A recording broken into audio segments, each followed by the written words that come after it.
జగిత్యాల జిల్లా కోరుట్ల చిన్నారి కేసులో కొత్త ట్విస్ట్ బయటపడింది. క్రిమినల్ పిన్ని మమత స్కెచ్ బెడిసి కొట్టింది. ఇక మరోవైపు నవీన కొడుకు వేదాంశ్ కూడా త్రుటిలో తప్పించుకున్నట్టుగా తెలుస్తుంది. పోలీసుల విచారణలో కొత్త ప్లాన్ బయటపడింది. తోటి కోడళ్ళు నవీన మమత మధ్య విభేదాలు గత కొంతకాలంగా కొనసాగుతున్నాయి. గడిచిన కాలంగా తీవ్రమైన గొడవలు కూడా ఉన్నాయి. ఆన్లైన్ బెట్టింగ్లో డబ్బులు పోగొట్టుకున్నారు మమత. తన ఇద్దరి కూతుళ్లను తక్కువ చేసి చూస్తున్నారని అక్క నవీనపై కోపం పెంచుకుంది. నవీన ఇద్దరు పిల్లలను కూడా చంపేందుకు కుట్ర పడింది. పిల్లలను ఎలా చంపాలో కూడా యూట్యూబ్లో సెర్చ్ చేసింది. పెద్ద పులుల ఆటలు చూపింది పిన్ని మమత. పిన్ని ఇంటి నుంచి కాసేపటి తర్వాత మమత పిల్లలతో కలిసి తన ఇంటికి వెళ్ళాడు వేదాంశ్. మమత వెంటే ఉన్న నవీన కూతురు హితాక్షినిక గుట్టు చప్పుడు కాకుండా చంపేసింది. పసిపాపను చంపేసి ఏమీ తెలియనట్టు ఏడుస్తూ నవీన ఇంటికి వెళ్ళింది మమత. హితాక్షి హత్య విషయం తెలుసుకున్నారు తండ్రి బాబాయ్. సౌదీ నుంచి ఇండియాకు వచ్చేందుకు ప్రయత్నిస్తున్నారు. మమతే ఈ హత్య చేసినట్లుగా ఆమె భర్త లక్ష్మణ్ తెలుసుకున్నాడు. ఇంటికి వచ్చేందుకు కూడా లక్ష్మణ్ ఇష్టపడడం లేదు. మమత కూతుళ్లను తన వద్ద ఉంచుకున్నది నవీన. ఇక ఈ నేపథ్యంలో ఒక్కసారిగా తన భార్య ఇంత పని చేస్తుందని కూడా అనుకోలేదంటూ లక్ష్మణ్ కన్నీటి పర్యంతం అవుతున్నాడు. తన భార్య ఈ హత్య చేయడంతో ఒక్కసారిగా అవాక్కైన పరిస్థితి. ఇక చిన్నమ్మే ఈ హత్యలు చేయడంతో ఒక్కసారిగా కుటుంబ సభ్యులంతా కూడా అవాక్ అవుతున్న పరిస్థితి కనబడుతుంది. ఇక నిందితురాలు పిల్లలిద్దరినీ కూడా హతమార్చాలని ప్లాన్ వేసినట్టుగా ట్విస్ట్ బయటపడింది. ఇక ఈ స్కెచ్ బెడిసికొట్టడంతో కేవలం ఒక్కరిని మాత్రమే చంపి తన కసి పగ తీర్చుకున్నట్టుగా తెలుస్తోంది. ఈ అంశం ఇప్పుడు వెలుగు చూస్తుంది. అడుగడుగున అవమానాల పాలు చేస్తూ ఇంట్లో పెత్తనం చెలాయిస్తున్న తోటి కోడలి పిల్లలిద్దరిని కూడా హత్యకు నిందితురాల మమత స్కెచ్ వేసినట్టు తెలుస్తోంది. కొంతకాలంగా మమత తన తోటి కోడలైన నవీనతో తీవ్రంగా గొడవ పడుతోంది. ఆ గొడవల ఒక దశలో ఆస్తుల పంపకాల వరకు వెళ్ళినట్టు తెలుస్తుంది. ఆన్లైన్లో డబ్బులు పోగొట్టిన క్రమంలో ఉమ్మడి కుటుంబంలో మమత పరిస్థితి మరింత దిగజారింది. ఆమెకు వివాహితర సంబంధం విషయంలో ఎంతవరకు నిజముందో తెలియకుండా కొన్ని కారణాలతో నవీనతో ఘర్షణ మాత్రం పడినట్లు సమాచారం. ఇక తన ఇద్దరు కూతులను తక్కువ చేసి చూస్తున్నారని మమత మదన పడినట్టు తెలుసు. దీంతో నవీనపై కక్ష పెంచుకొని ప్రతీకారం తీర్చుకునేందుకు వేచి చూసినట్టు తెలుస్తోంది.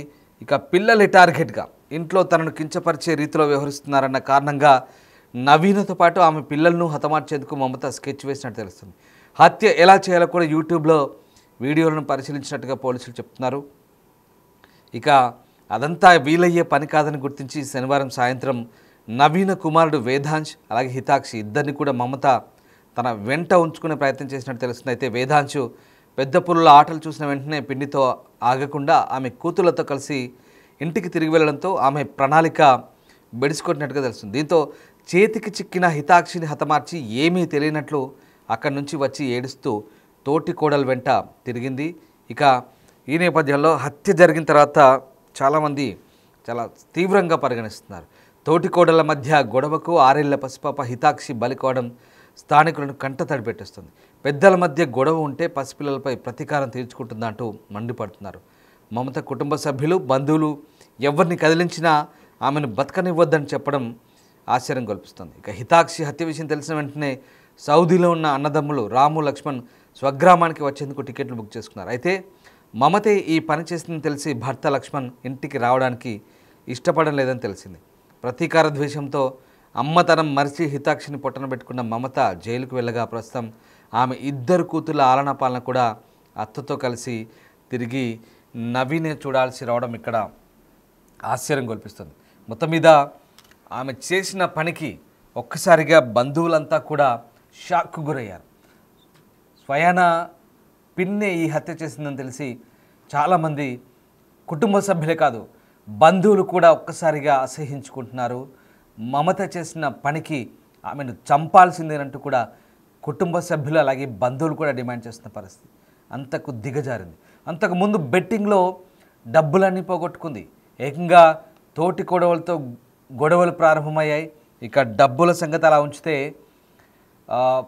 విడిపోదాం కుటుంబం అంతా కూడా ఆస్తులు పంచుకొని విడిపోదామన్నట్టుగా గొడవలు పడుతుంది. రోజు తోడికోడలతో గొడవలు. ఇంకా ఇలా కాదనుకొని తనను అవమానిస్తున్న తనని చిన్న చూపు చూస్తున్న తోడికోడలపై ఎలాగైనా పగ తీర్చుకోవాలని ప్లాన్ చేసింది మమత. ఆ ప్లాన్లో భాగంగా ఒక్కరు కాదు, ఏకంగా ఇద్దరిని, నవీన పిల్లలిద్దరిని కూడా చంపాలని ప్లాన్ చేసింది. వేదాంశ్ కొడుకు 8 సంవత్సరాలు ఉంటాడు, అలాగే హితాక్షి 6 సంవత్సరాలు, ఇద్దరిని కూడా చంపాలని ప్లాన్ చేసింది. అందులో భాగంగా వేదాంశ్ ఈ మమత ఇద్దరు పిల్లలతో కలిసి బయటికి వెళ్ళిపోయాడు. ఇక దొరికిన ఒక అమ్మాయి హితాక్షిని పొట్టన పెట్టుకుంది. చాలా దారుణంగా హత్య చేసింది. కత్తితో గొంతు కోసింది, తర్వాత కట్టర్లతో పూర్తిగా గొంతంతా కూడా తెక్కోసింది. అంత దారుణంగా హత్య చేసి తిరిగి ఆ బట్టలు, రక్తం అంటిన బట్టల్ని కూడా మార్చుకొని మళ్ళీ ఏమీ తెలియనట్టు నంగనాచిలా వచ్చి ఆ నవీన పక్కన కూర్చొని, హితాక్షి తల్లి పక్కన కూర్చొని మళ్ళీ తల బాదుకుంటూ ఏడుస్తుంది. ఆ రౌండ్ అప్లో చూస్తున్నాం, ఒకసారి మనకు ఆ దృశ్యాలు చూస్తే అర్థమవుతాయి. చాలా ట్విస్టులు బయటపడ్డాయి. పోలీసుల విచారణలో ఇక ఇద్దరిని చంపుదామని ప్లాన్ చేసుకున్న విషయం కూడా బయటపడింది. ఏకంగా తనను అవమానించిన తోడికోడలు ఇద్దరి పిల్లల్ని కూడా లేకుండా చేసి తన పగ తీర్చుకుందామని చూసింది. ఈ నేపథ్యంలోనే అబ్బాయి తప్పించుకున్నాడు. కానీ హితాక్షి మాత్రం ఆ పులి, పెద్ద పులిల ఆట చూపించింది వాళ్ళిద్దరికి కూడా. తిరిగి ఈ పులికి ఆ పసిపాప బలి కావాల్సి వచ్చింది. నిజంగా పులికి ఏ రకమైనటువంటి పగ, కక్ష, ఈ రకంగా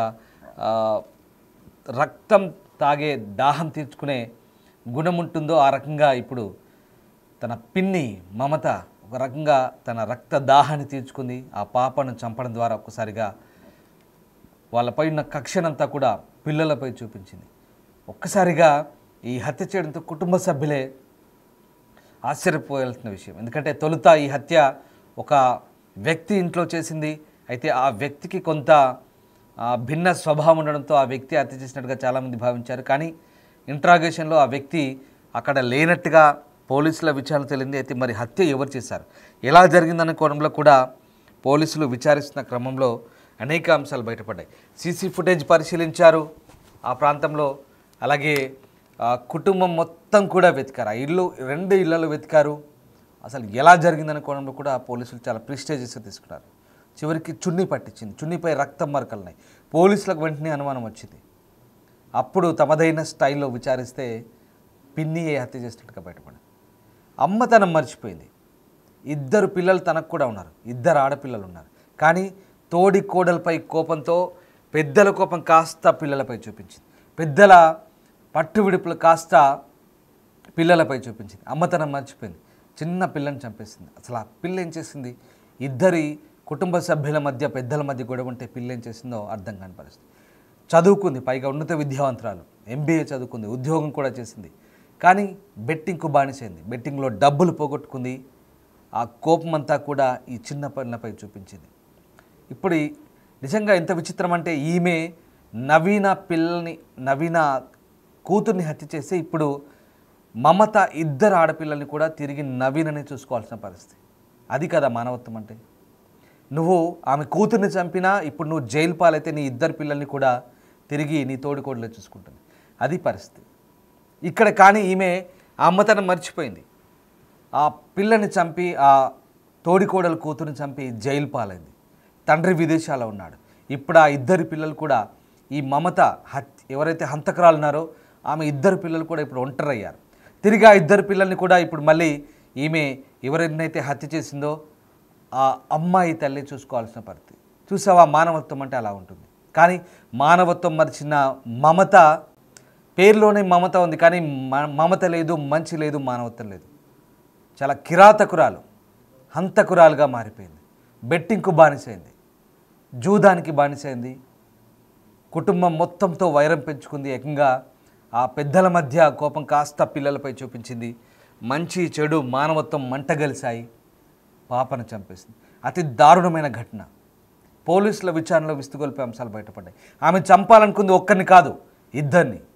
పూర్తిగా నవీన కుటుంబంలోని వారసుల్నే లేకుండా చేద్దామనుకుంది. కానీ అదృష్టవశాత్తు వేదాంశ అనే అబ్బాయి, హితాక్షి ఎవరైతే చనిపోయిన అమ్మాయిందో హితాక్షి సోదరుడు అన్న వేదాంశ్ మాత్రం ప్రాణాలతో బయటపడ్డాడు. మమత పిల్లలతో కలిసి బయటకు వెళ్ళిపోయాడు. కానీ దొరికిన ఒక్క పాపను కూడా మిస్ చేసుకోవద్దు, ఎలాగైనా ప్రాణం తీయాలనుకుంది. ఆ రక్త దాహాన్ని తీర్చుకుంది. పులుల ఆట చూపించింది. పులులు ఏ రకంగా అయితే రక్తదాహం తీర్చుకుంటాయో ఆ రకంగానే తిరిగి తన రక్తదాహం తీర్చుకుంది. దీనికంతటి కూడా కారణం ఇక్కడ యూట్యూబ్ చూడడం. విచిత్రం చూడండి, యూట్యూబ్లో మర్డర్లు ఎలా చేయాలో కూడా, హత్యలు ఎలా చేయాలో కూడా తెలుసుకుంది. ఎంత దారుణానికి ఒడిగడుతున్నారంటే, ఎంత దారుణానికి దిగజారుతున్నారంటే, ఇక్కడ ఆన్లైన్ బెట్టింగ్ యాప్లతో పూర్తిగా ఆర్థికంగా దిగజారిపోయింది, సర్వం కోల్పోయింది. తిరిగి మళ్ళీ అదే ఆన్లైన్లో యూట్యూబ్లో హత్యలు ఎలా చేయాలో వెతుక్కుంటుంది.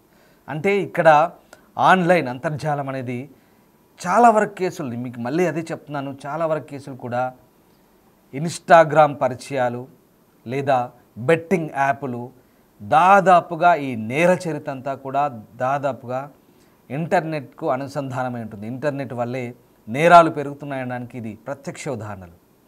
మొదటి నుంచి కూడా చాలా వరకు హత్యలు ఇటీవలి కాలంలో వీటికి దాదాపుగా రెలవెంట్గానే ఉంటున్నాయి. ఏదో రకంగా ఆన్లైన్ పరిచయాలు పెంచుకోవడం, సంబంధాలు పెట్టుకోవడం, మానవ సంబంధాలు మంట కలుస్తున్నాయి. పూర్తిగా వీటి ద్వారా ఇలాంటి ఘటనలు చోటు చేసుకుంటున్నాయి. ఇక ఈ ఘటనకు సంబంధించి అనేక విస్తుపోయే అంశాలు అయితే బయటపడ్డాయి. ఆమె చంపాలనుకుంది ఒక్కరిని కాదు, ఇద్దరిని. కానీ అదృష్టవశాత్తు అబ్బాయి బయటపడ్డాడు. అమ్మాయి మాత్రం హత్య గావించబడింది. ఆ పిన్నికి సంబంధించిన అంశాలన్నీ కూడా ఒక్కొక్కటి వెలుగు చూస్తుంటే బంధువులంతా కూడా ముక్కున వేలేసుకుంటున్నారు. బంధువులు ఒకటే చెప్తున్నారు, ఆమెను చంపి తీరాలి, ఆమెకు శిక్ష పడాలంటున్నారు. కానీ పోలీసులు తమదైన స్టైల్లో విచారిస్తున్నారు. పోలీసులు విచారణలో భాగంగా ఇప్పుడు ఆమెను కటకటాల్లోకి నెట్టబోతున్నారు. మొత్తం మీద ఆ కిరాతక పిన్ని, పాపిష్టి పిన్ని ఊచలు లెక్క పెట్టబోతున్నారు.